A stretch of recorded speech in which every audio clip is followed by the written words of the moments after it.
Well, hey there, Sharon Horne-Ellstrom here. Welcome to day 2030, of documenting my journey using a video log, using a vlog, they call it nowadays.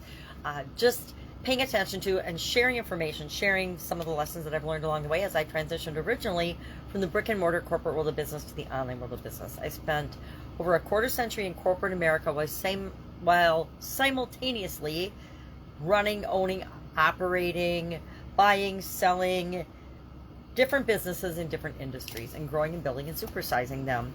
Some industries I supersized them in, other industries I just got out of. And some industries were super duper successful for me, others not as much.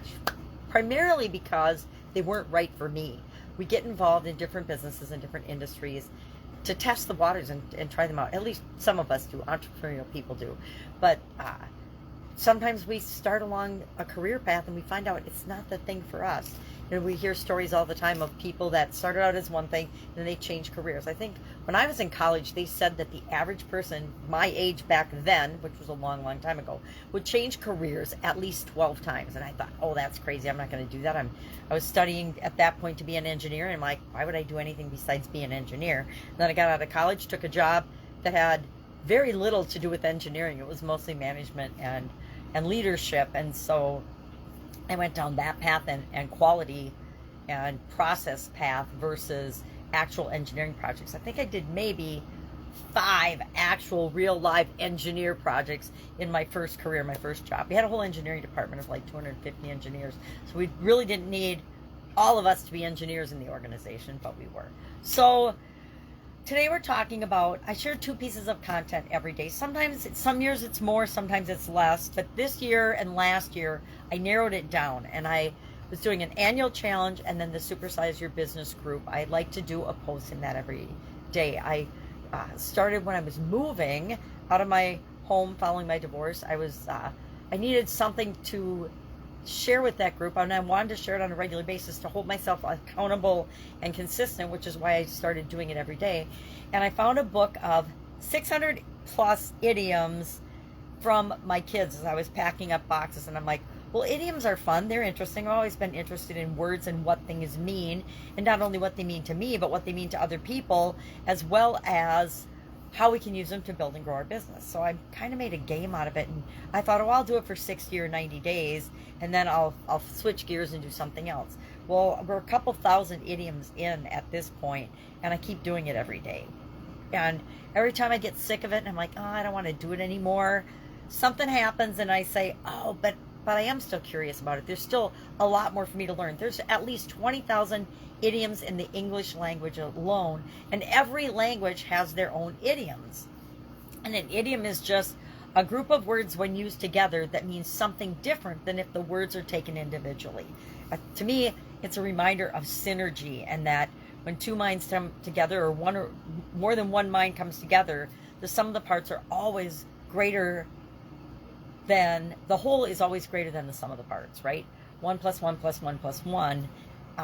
But when we put our minds and our brains and everything together, it has this exponential and amazing, miraculous almost effect.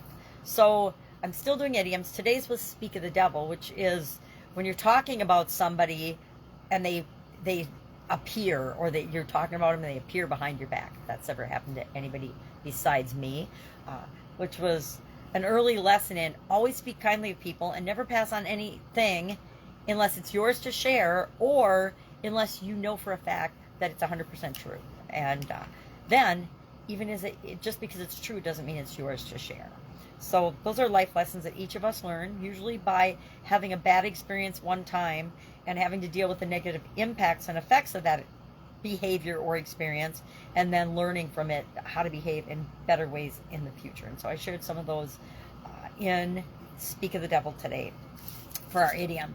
And then our annual challenge this year is the Get Your Goals annual challenge. Thank you, Chad Hanna, for giving me that idea, because usually toward about this time of year, I'm like, okay, well, what is next year's challenge going to be?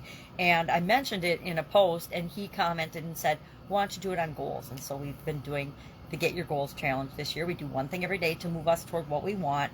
And this month we're focusing on communication goals. So our topic for today was different styles of communication. And I just talked about a few.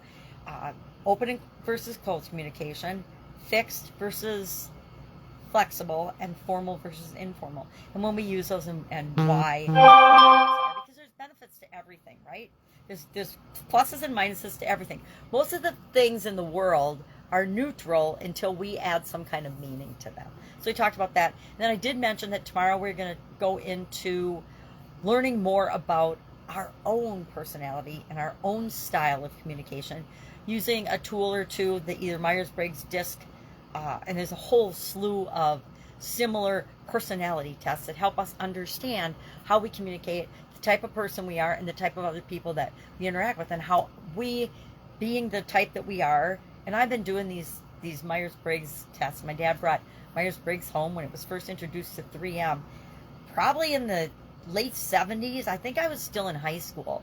He brought it home. I could have been, I think I was in high school when we first were exposed to it.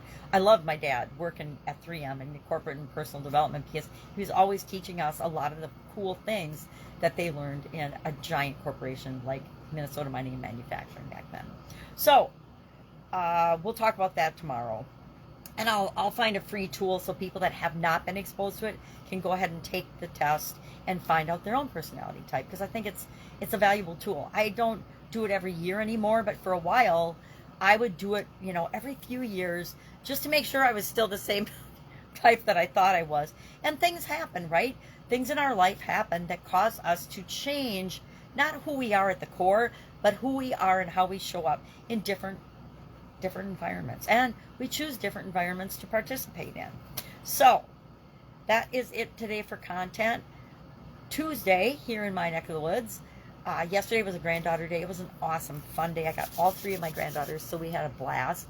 And I spent time with my sisters, and we called my mom, but she was going to the acupuncturist, so she couldn't chat with us or FaceTime with us. But a good day all around. If I can help you in any way, ask. Otherwise, I'll be with you tomorrow. Have an amazing day. I hope your week is going wonderfully and that the rest of the week is splendid as well. All right, have a great day, and I'll, of course, be with you tomorrow.